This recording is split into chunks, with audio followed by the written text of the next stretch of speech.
Hi guys, how are you guys doing? The lighting is actually pretty nice. So I'm currently in one of the study lounges in my dorm. I finally moved into Berkeley. It's been like 3 weeks since I've been here, so actually like a month. I've been doing pretty well, but anyway, today I will be sharing you my college essays that I applied for my UCs and also like just general tips and tricks. This video will be divided into 3 parts. First, it will be the essay portion. Second would be about the extracurricular activities, and third is just like general tips on this college application. First, I'll be talking about my stats. When I applied from my previous UC, the GPA that I applied was 3.96, which I failed to maintain it right now, or like even like after I submit my application, my GPA just dropped because I don't really care anymore. Second thing is that I satisfy all the UC's GE, or they call it UC letter of reciprocity. So basically it means that like when I transfer to UC Berkeley, I don't need to take any more GEs because I already did that in my previous school. I don't know how that works with CC because I honestly don't know. I didn't transfer from CC, so you guys can just check it out. And as for the last one, because I'm an international student, I also had to take this test called TOEFL, just basically like an English like language proficiency test, and I scored 108. That's all for my stats, and now I'll be moving on to my essays. Actually, I wrote 5 essays in total, 4 PIQs and 1 additional section essay. This is optional, so you don't really need to write, but for me, I personally wrote that because what I wanted to say, I didn't have a chance to say it in my other PIQs, so I thought this section would be helpful. So I will be reading out 3 of my essays and the additional section 1. Unfortunately, I won't be able to read one of them because it's a really personal topic, so yeah, enjoy. I'm gonna start with my leadership essay, which is personally one of my favorite. Describe an example of your leadership experience in which you have positively influenced others, helped resolve disputes, or contributed to group efforts over time. A mother bird pushes the fledglings out of the nest, so they learn to be independent and adapt to the harsh environment. I wonder, wouldn't they fall and die? It wasn't until I became the leader of healthcare community service during high school that I finally understood this nature. As a leader, I made sure everything was in order by overseeing the little details like the font style of a fundraising poster or the choice of snack brands for a donation. Gradually, I neglected the bigger mission of our group because I was overly focused on perfecting the minute details. That was when I realized the mother bird's intention to push her kids out of the nest. She wanted the fledglings to be capable of leading their lives even in the absence of her presence. Before, I was blinded by perfection that I didn't trust my members to finish a task without my assistance. I was stopping them from expanding their wings. I began to observe each member's strength and delegate tasks accordingly. For an artistic member, I advised her to create banners for our club booth. Discovering that another member was also in the yearbook club, I assigned him the role of photographer for our orphanage trip. Since another member was also Red Cross volunteer, I asked him to demonstrate first aid procedures to the children. As a result, members showed more responsibility and expressed their opinions during discussion. By the end of the year, we had several fundraisers, visited various hospitals, and shared healthcare knowledge within the local community. Outside of healthcare, I became a better leader in doing group projects with my classmates. Likewise, this approach will also help me thrive in managing business by maximizing productivity and ensuring that targeted goals are achieved. Above all, my biggest accomplishment as a leader was developing a leader's mindset through my members. Because of my changed leadership style, members became more confident in their capabilities to make an impact and took time to evaluate their passions. They were able to fully fledge their wings and fly closer to their dreams. That was my first essay. Honestly, it took me a while to recall what happened back in high school because when I was writing it, I was already in sophomore year of my college. So, but in the end, I was able to write it. So, as for the second essay, I'm gonna talk about the major essay. So the prompt is, please describe how you have prepared for your intended major, including your readiness to succeed in your upper division courses once you enroll at the university. So this is a very straightforward prompt for me because I know what major I want to go into, and I have taken like a few upper division classes at Davis too, so it wasn't really hard to write. But I think the challenging part was like trying to find a connection, why I want to pursue this major. My first encounter with numbers was not during math class, but at my mom's jewelry store. Every weekend, my mom would take me to her shop where she would work for the whole day. Without anything to do, I started counting the rings, bracelets, and necklaces inside the trays. Afterward, my curiosity would lead me to question, why are rings sold more than necklaces? Since I was young, I enjoyed keeping track of numbers and deriving meanings from them. Taking UC Davis accounting courses like MGT 11A and MGT 11B made me realize that numbers are the backbone of a successful business, whether it be estimating costs, predicting revenue, or calculating profit. The Economics Business Student Association at UC Davis became the canvas that I painted my passion for business and numbers. During one of the case competitions, my team was given a theme of mergers and acquisition. We decided that Amazon should acquire American Airlines. Without any numerical evidence, people would find it ridiculous. Therefore, applying what I learned from my accounting classes, I displayed the financial health of American Airlines and forecasted its future with and without merging. At last, our hard work was paid off when we were placed as finalists. This summer, I also had a chance to strengthen my skills as an intern at this accounting firm. I was in charge of vouching the flow of daily activities in which I verify the entries by checking vouchers and receipt. For me, it was an exciting task that improved my accuracy and critical thinking skills. Despite the internet shutdown because of a recent military coup in Myanmar, I have completed almost all my major preparatory courses, including calculus series, elementary microeconomics and macroeconomics, statistics, and computing. I also challenged myself by taking upper division courses like Econ 101 and ARE 100A, while maintaining 18 to 19 quarterly units and simultaneously working as an intern. If given an opportunity to pursue a business and economics degree at the University of California, I will continue to utilize all the available resources the university provides to transform my love for numbers into achieving my dream career. So that was it for my second essay. I may come across like a little braggy by saying like 18, 19 units and working as an intern, but I try to be the most humble. I'm sorry if it came across as like super braggy.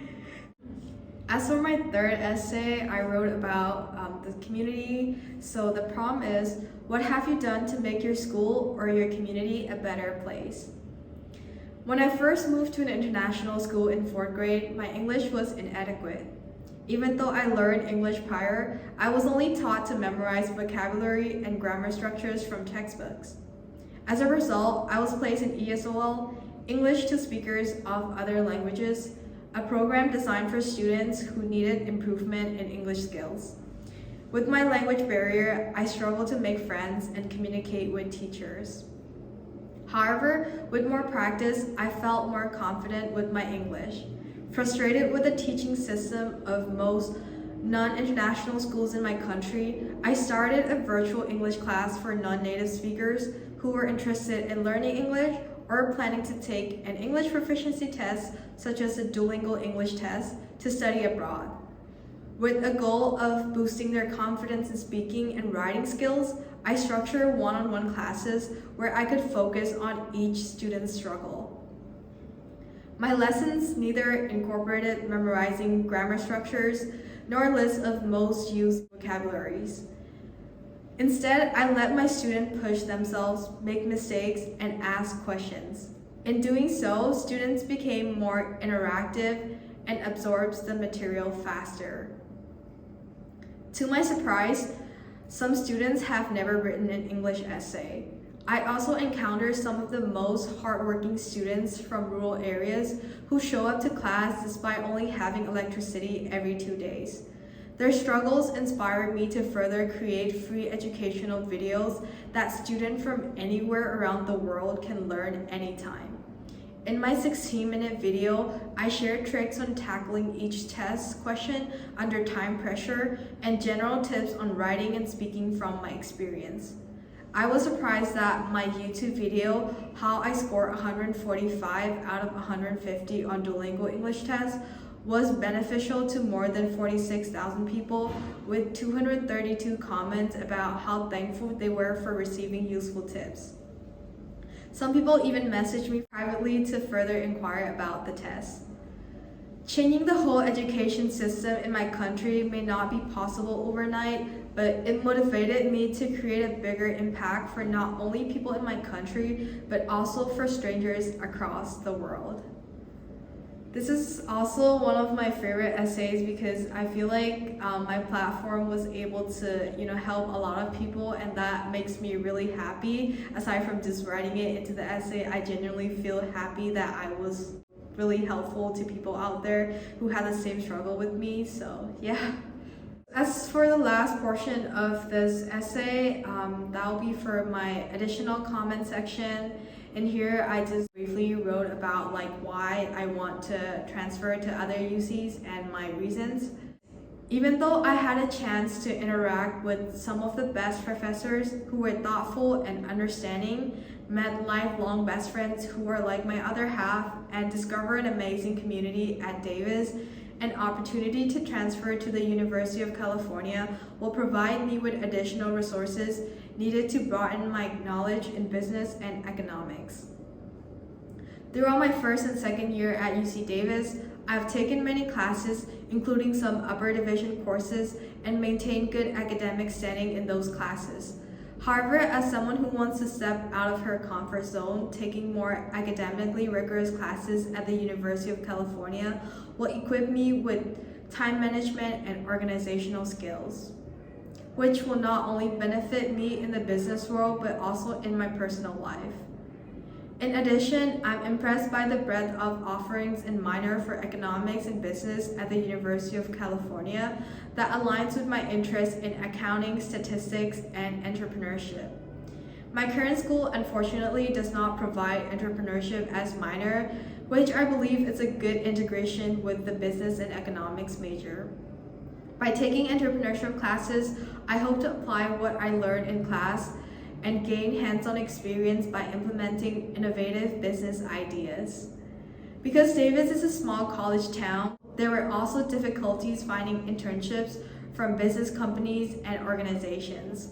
Therefore, transferring to the University of California, surrounded by many world-class companies, will provide me with a valuable network of alumni and more opportunities to land an internship that brings me closer to my dream career. I initially applied to UC Davis because of the tight-knit community and the size of the town.